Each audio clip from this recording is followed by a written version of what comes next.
Agora, Portanto, os ataques das últimas horas. Respondi, vai ao beijamão. Então, precisa deles como Estaremos cá para a para boca. votar terça e quarta-feira. E cá eu estarei também. Janete, vamos, desgraça. Desgraça das grandes. Mais uma noite, eu vou. Estas aqui, bom, nesta última noite, mais quase 3 centenas de drones de ataque, mais feridos em várias cidades. Eu vou recuar aqui este ataque, que foi aquele ataque bárbaro a Kiev, 24 pessoas mortas. Este é o vídeo, eu trouxe-o na sexta-feira e era único, só nós é que tínhamos estas imagens, que é de uma câmara, de um prédio, o impacto de um dos mísseis, diretamente nos blocos de apartamento. Pois a partir daqui foi a catástrofe geral. Isto para dizer que, e também tinha anunciado, foi decretado no dia 15 de maio o dia de luto nacional em Kiev, e nesse dia mais de 60 chefes de missões diplomáticas, foram ver o local da tragédia, confirmar com os próprios olhos, e é preciso ir ao terreno e perceber. É preciso. Em muitas situações da nossa vida, isto falar através da internet e não conhecer os povos, não cheirar, sentir, pisar o terreno, fazia muito bem a muitas pessoas. Eu trago as histórias, eu propósito disto, porque sabes que a Rússia, não estavas aqui, Janete, fez uma publicação a dizer que isto foi tudo mentira, foi encenado pelos ucranianos. A loucura deles é tal, aquela gente está num estado alienado tal, que disseram que era como o Bucha, e que foi tudo encenado, ninguém morreu, a Rússia não atacou ninguém. Portanto, esses sub-humanos, eu vou trazer agora. Nesses 24 morreram 3 crianças. E eu vou continuar a dar rosto à tragédia, sobretudo à ucraniana. Está aqui, olha, a entrar num saco fúnebre. Esta é uma menina, está aqui a ser retirada. Tenho que alertar para o choque. Mas olha, o melhor é alertar logo no início da minha intervenção, porque tudo... Aliás, olha, podemos pôr em permanência no ecrã também. a partir de agora. Imagens, sim. E quando vem a Ucrânia, eu não consigo... Olha, ficaram em 9º lugar, creio que no Eurovisão do... Israel teve 12 pontos do público português e a Ucrânia 10. Queriam ser boicotados. Bom, enfim, mas voltando aqui, coisas muito... Queres falar do Eurovisão ou fica para amanhã? Muito bem. É porque eu só conheço a música ucraniana. Eu não ouvia israelita sequer, não tive tempo. Porque estava a ver isto. Olha, e já que falas disso, vamos ver imagens em direto aqui do concorrente israelita, ele que já regressou a Israel. São imagens em direto estas. E estamos a ver exatamente agora esse regresso. Israel que ficou na 2ª posição do Festival Eurovisão da Canção de 2026. Entendeu? Só esta parte. Não foi provocação. É uma parte, mas depois mas não consegues. Mexe com os meus sentimentos. Diz lá. E eu recordo-me que quiseram boicotar só uma frase. Ucrânia, sim. Trabalhadores da RTP. Trabalhadores, a RTP é do Estado. Paga com os meus impostos. Intrometer-se na política, a querer sabotar um país de participar. Há aqui muita coisa que parece-me está errada neste país. Primeiro eles têm que definir se são trabalhadores da RTP, são ativistas, são políticos, o que é que eles são. É preciso um bocado clarificar isto. Clarificar, porque são pagos pelos nossos impostos, não me representam garantidamente, e parece que eu não estou muito bem por dentro do Festival da Eurovisão, peço muitas desculpas. Até tinha aqui uma história muito engraçada para contar, mas olha, fica para depois, a propósito do Festival da Canção. Mas... parece que no televoto, que Israel, o televoto português foi o que teve mais votos e a Ucrânia ficou em 2º lugar. Enfim, a canção ucraniana era lindíssima, lamenta imenso Portugal não estar na final. Ucrânia, porque isto é que... Porque não é mais importante nem menos importante que o resto. Mas nós temos que começar a olhar mais para os nossos. Esta é Maria, chama Masha. Esta Maria, está ali. Janete, esta menina, 15 anos, era a menina que estava a entrar naquele saco de plástico. Era a 3ª criança. Morreram 3 crianças.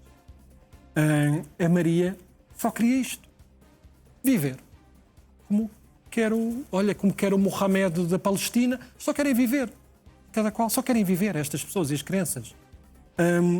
Esta menina foi atacada com um míssil pela Federação Russa. Eu volto sempre àquilo que eu considero no topo das prioridades. Se não houver segurança, não há democracia, não há liberdade. Estas pessoas não têm segurança. Eu quero ter segurança, quero que os meus filhos tenham segurança, como todos os demais quero que tenham segurança. A Maria é uma das 3 crianças que morreu. Já me comovi muito com estas imagens. Infelizmente tenho que as ver e depois escolhê-las também. Uma tragédia, não é? Porque são os amigos, são os estudantes da escola, são os professores, estão aqui professores, foram fazer a despedida da Maria com 2 i's, que é assim que se escreve Maria em ucraniano.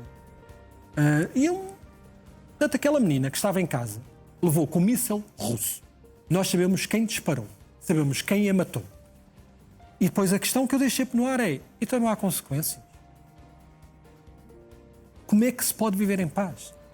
E imaginem estas pessoas. As outras duas, Janete, desculpa, vou partilhar contigo também, já me aturas há muito tempo. As outras duas crianças que morreram, são 2 irmãs cujo pai já tinha morrido na guerra. E essas 2 irmãs que morreram, foi a mãe que as foi identificar. A mãe perdeu o marido em 2023. E agora perdeu as 2 filhas. Como é que ela vai viver? Eu falei disto, trago aqui mais uma. Vou em frente porque... Mas eu tenho que se continuar a falar disto. Pode ser que se sensibilize. Pode ser que os ativistas se lembrem um dia. Podem ser que os ativistas... Porque se os ativistas não têm profissão, não fazem nada, a não ser... Andam nisto. Andam de passeio de barco, flotilhas. Já que eles têm tanto tempo livre e não contribuem em absolutamente nada para o nosso bem-estar, nada, a não ser coisas ideológicas, vão lá ver aqui Nações Unidas, vão se preocupar com este senhor. Sabes, este senhor estava lá naquele carro. Eu já tinha falado disto, daí em primeira mão. E estávamos a ver o vídeo antes, portanto não há dúvida nenhuma, o vídeo antes é dos russos. Olha eles a divertirem-se. Com os drones FPV, tem um piloto, portanto, há uma pessoa, eles a acertarem nos carros das Nações Unidas. E divertidíssimos a passar estas imagens nos canais Telegram. A dizer, nós acertamos em todos. Todos. Portanto, Nações Unidas, Kherson, que eu falo, repito, é da zona mais dramática, isto por patamares até é difícil, é da zona mais martirizada, da zona mais assassinada, é onde fazem safari humano. Olha o que eles andam a fazer, 2 vezes. 2 vezes, foram 2 vezes seguidas. Primeiro atacaram quando iam na comitiva, entregar ajuda humanitária, Janete. Eu já tinha falado daqui, vou continuar a falar, porque tem Kherson, tem o rio de Dnipro, e depois vai dar ao Mar Negro. Do outro lado, na outra margem, está ocupado pelos orques, por estes bandalhos. Só que ficaram ali populações ucranianas que estão a morrer à fome. À fome, porque os russos não lhes dão de comer e ninguém os vai ajudar. À fome. Fizeram um pedido ao mundo, disseram, alguém que venha ajudar estas pessoas, porque eles vão morrer todos à fome. São 6.200 crianças. Eles já não dá água do rio, a comer terra. É como eu te estou a dizer, que é tudo. Fizeram um apelo ao mundo, os ucranianos, a dizer a alguém. Os das Nações Unidas...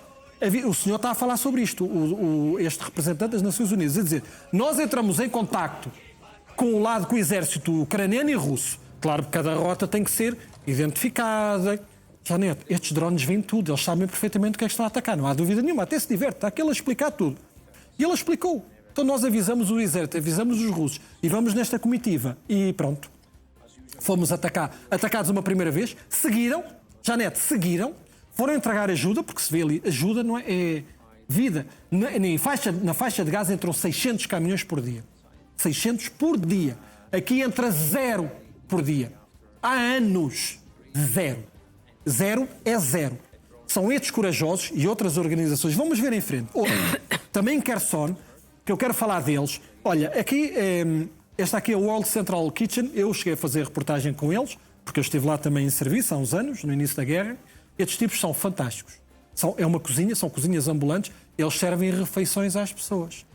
Eu creio, agora já não tenho de cor, é tanta informação, acho que ele é catalão, o dono desta organização. WCK, World Central Kitchen, organização. Vejam, é espetacular, e se puderem ajudem também, porque de facto não é só na Ucrânia, eles ajudam em todo lado, onde houver fome, portanto, ele é um chefe de cozinha também. Mas esta chama-se Iskra Dobra. É uma organização de ajuda, está ali, vê-se ali comida, depois lá vai-se ver.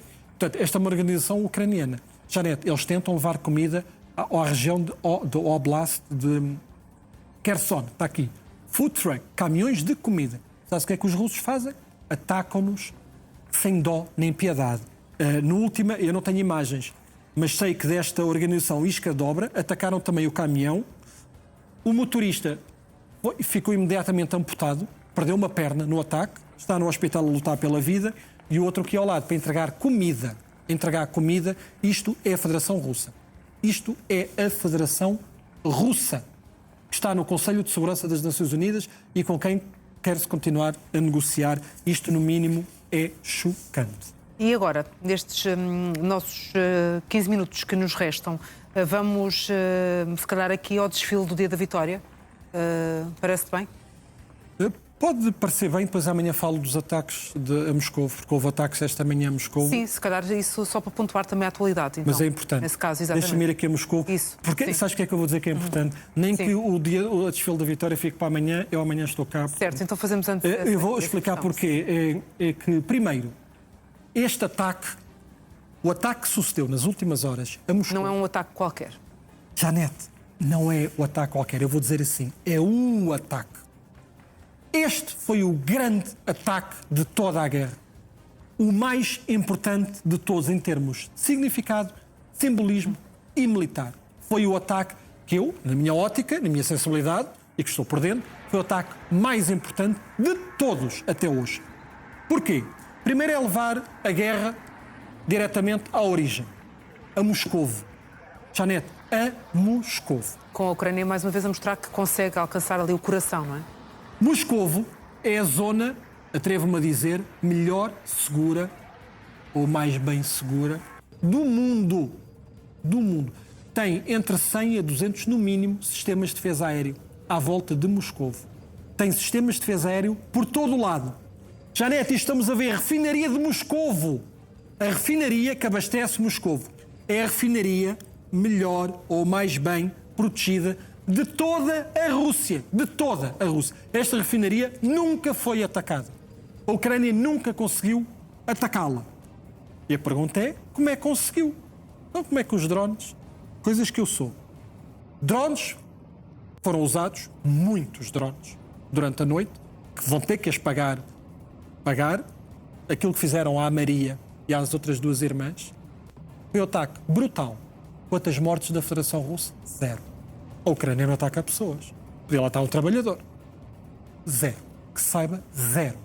O ataque mais brutal da Ucrânia à Federação Russa são infraestruturas energéticas. São alvos estratégicos. Não anda a atacar apartamentos. Os russos é que atacam, que já vou mostrar, porque aquele também é o rebuliço total. Janete, atacaram a refinaria de petróleo de Moscovo, um depósito de petróleo na zona de Moscovo, 2 estações de carregamento de combustível na zona de Moscovo e fábricas de microtecnologia. É uma fábrica Raduga, produz inclusivamente mísseis de cruzeiro, enfim, e todo um parque tecnológico de componentes, de informática, é um parque tecnológico que serve, obviamente, para fins militares. Isto aqui é filmado por habitantes moscovitas. Isto é a cidade de Moscovo e a região de Moscovo. E a Ucrânia, ao que soube, usou uma nova geração de drones que eu desconhecia, não tenho que conhecer, mas o que me foi dito foi que, porque mandaram novos, eles chamam-lhe nova geração de drones, diz que tem pequenos motores a jato que não fazem tanto barulho como os demais, que são mais rápidos, mais silenciosos e que, além destes drones, quando eu estiver vou mostrá-los, também usaram 8 bombas aéreas. Ainda não há essas imagens? Ainda não há? Não tenho. Sim, sim. O que temos é refinaria. Janete, esta refinaria tem sistemas de defesa aéreo por todo o lado. Está toda super protegida. Então como é que os drones ucranianos, isto é cerca de 500 e tal quilómetros da fronteira, portanto não quer dizer que eles estejam na fronteira, que as fronteiras são inseguras, portanto isto é lançado a 500 e qualquer coisa quilómetros de distância.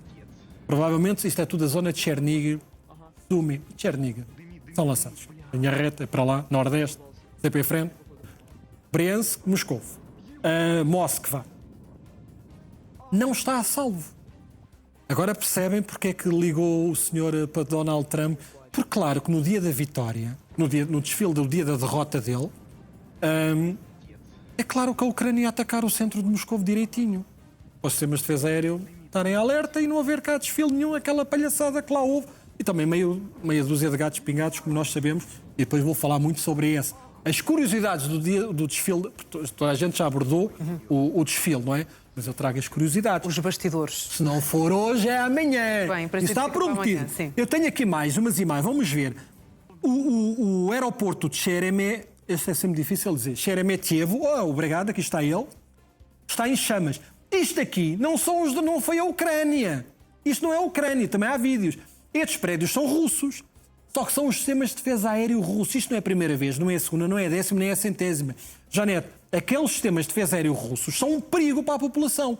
Eles disparam para todo lado. Aquilo está mal calibrado, ou já passaram do prazo, ou quem está a operar aquilo são os artolas. A verdade, não, é uma realidade que inviabilizaram e destruíram muitos dos alvos ucranianos. Porque eles acertam nos prédios, mas com muita regularidade. Portanto, esta destruição que estão a ver são os sistemas de defesa aéreo russos. E segundo os russos, que nunca fazem atualização, os russos nunca dizem o que é que aconteceu. Mas desta vez vieram a terreiro disseram assim, abatemos 556 drones e houve 12 feridos na Grande Moscou. Mas disseram que nas últimas 24 horas, que eles já não fazem estas atualizações que eles, também é preciso saber se isto é verdade ou não, que abateram 1054 drones e bombas aéreas. Aqui é que são as bombas aéreas que foram interceptadas. Bom, saber se isto é verdade ou não, traga aqui outra curiosidade. Eu vou falar sobre este movimento no outro dia qualquer, mas paralelamente a este ataque, que foi muito bem pensado, muito bem programado, com os alvos muito bem definidos, temos isto. Isto aqui, meus senhores e minhas senhoras, há um movimento dentro da Federação Russa, eu hei de falar mais com tempo, eles chamam-se Movimento ATESH, tem aquele símbolozinho amarelo que ali estão a ver. O movimento ATESH é feito por sabotadores. Sabotadores. Uma espécie de guerrilha. E o que são russos. São russos que são contra o regime, contra Putin, que em comunicação permanente com os russos que lutam ao lado dos ucranianos, lembramos que há várias legiões de russos, são 3, que lutam ao lado dos ucranianos. Eles têm os contactos dentro da Rússia e dizem-lhes assim, esta noite é preciso que vocês, eles por norma o que é que fazem? Vão às linhas férreas e nestas caixas de comunicação, não é? Eles pegam fogo. Isto é o que eles mais fazem, que é para impedir que os comboios cheguem com armas, com material, sobretudo a Donetsk. Mas o que eles disseram foi, vão para a zona de Moscovo e vocês têm que incendiar torres de comunicação que estão equipadas, porque estas torres, não, estas são as de comunicação, mas têm também sistemas de guerra eletrónico. Então, antes dos ucranianos atacarem, os sistemas de defesa aéreo russos, muitos deles já estavam cegos. Isto foi muito bem preparado. No terreno, com sabotadores russos, portanto, o que não falta é, desenganem-se, o que não falta é russos que estão desejosos que o Putin vá para outro planeta e por lá fique. Portanto, isto aqui foi muito bem urdido. Deixo então as historinhas prometidas para amanhã e vou continuar outros ataques, ainda tenho mais uns minutos, sim. Porque eu tenho aqui outros ataques que eu considero, além deste, este foi tudo, portanto, tudo isto foi em conjunto. Para que a Ucrânia tivesse tido sucesso, Janete, e quem não está a ouvir, foi preciso também trabalho no terreno. Isto tudo muito bem engendrado. A Ucrânia, de facto, não tem muitos elementos, não é? Últimas horas, ou últimos dias, vamos dizer assim, também na noite de sábado e noite de sexta-feira, a Ucrânia atacou aqui aviões que estavam, algumas imagens às vezes são mais difíceis, são imagens térmicas e feitas pelos drones, mas a Ucrânia destruiu aeronaves, anfíbias, a B-200, helicópteros, tudo na zona da Crimeia também. Um navio cargueiro, aqui estão ele, está a vê-lo ali também. Este navio cargueiro estava carregado com munições, sistemas de defesa aéreo Pantsir, sistema de defesa aéreo Tor, sistemas de comunicação. Aqui está o avião, um exemplo, não é, do avião que foi destruído, e também um helicóptero KA-27. Aqui está o avião. Portanto, a Ucrânia o que vai fazendo, com muita assiduidade, muita regularidade e com um desempenho extraordinário e com o devido sucesso, tem imposto, como eles designam, as sanções de longo curso. Portanto, as sanções que o Ocidente não consegue impor, eu esqueci-me de dizer há pouco, aquele ataque matou a menina em Kiev, porque os ucranianos mostraram os mísseis, aquele míssil, creio que era o KH-101, se me recordo, foi fabricado, a fabricação foi no primeiro trimestre deste ano com componentes ocidentais. Isto é muito degradante e provoca muita angústia, não é? Porque sabendo que o Ocidente, que a Federação Russa continua a construir mísseis com a ajuda da tecnologia ocidental. E estes componentes continuam lá a chegar. Como é que é possível? Continuam lá a chegar. Se não chegar, porque a Rússia não tem capacidade, através da China, através do Ocidente. Países como a Alemanha e a Suíça, e eu sei lá, e os Estados Unidos da América, Taiwan, a quantidade de componentes de Taiwan que chegam à Federação Russa, e eles continuam a construir mísseis para matar a Maria e a matar crianças. Porque no Boots on the Floor, lá na linha da frente, já vai no terceiro mês que aquilo nem anda, nem ata, nem desata, e que pela primeira vez em mais de 2 anos a Ucrânia ganhou mais território do que aquele que conquistou a Federação Russa. Mas sem progresso para a Rússia. Vamos ver a imagem seguinte. Sim. É pela espetacularidade. Eu trouxe este. Nem sei se foram os ucranianos que atacaram isto ou não, mas isto é no Kraio, na região de Stavropol. Mas esta explosão é uma explosão de uma estação de serviço. Nem que seja de alerta às pessoas. São 2 ou 3 imagens, mas são brutais. Para recordar às pessoas que as estações de serviço, cuidado com os cigarrinhos e respeitem as normas de segurança, porque vejam, há mais imagens, eu creio que há mais 2 ou 3 vídeos. Agora, vejam bem isto. Eu fico sem palavras, eu nem sei como comentar isto. Eu não posso traduzir o que estes rapazes dizem, porque eles pimentam na língua, porque os russos não conseguem dizer uma frase. Já ficamos com uma ideia. Em 4 palavras, é verdade, até digo, eu disse é incrível. Em 4 palavras eles dizem 5 palavrões. Portanto, nem a malta da Ribeira, não, eles conseguem dizer mais palavrões. São imagens que eu acho, pela sua espetacularidade, trouxe. Não consegui perceber se isto foi algum ataque ucraniano, o que é que aconteceu aqui, mas foi um acidente. E dizendo a propósito disto e estes minutinhos que estão mesmo a acabar, que o exército ucraniano recuperou o controlo de uma aldeiazinha na região de Kharkiv. Nós vamos ver Odradne, que os russos dizem sempre está conquistado, está connosco, nós ocupamos esta terrinha, e os ucranianos, vamos ver, então, pronto, isto de facto é impressionante, espero que não tenha acontecido nada a ninguém que estivesse nas proximidades. Mas então acabamos com esta, porque eu acho que está a soar o gongo. Aqui os ucranianos, os ucranianos, vão exibir as bandeiras. Libertaram na zona de Kharkiv. Kharkiv faz fronteira com a Federação Russa a norte, portanto é na zona da fronteira. Os russos estão a ocupar nessa zona da fronteira, mas os ucranianos recuperaram também aqui 22 km², mais do que o número, é a verdade, é o posicionamento e a forma como a Ucrânia continua a defender as suas fronteiras e a reconquistar território, mesmo estando a lutar contra o segundo maior exército do mundo, ou aquele que já foi no passado, que agora estará longe de o ser, mas continua, de facto, a ter um poderio militar muito, muito grande. Alguma ideia para fechar?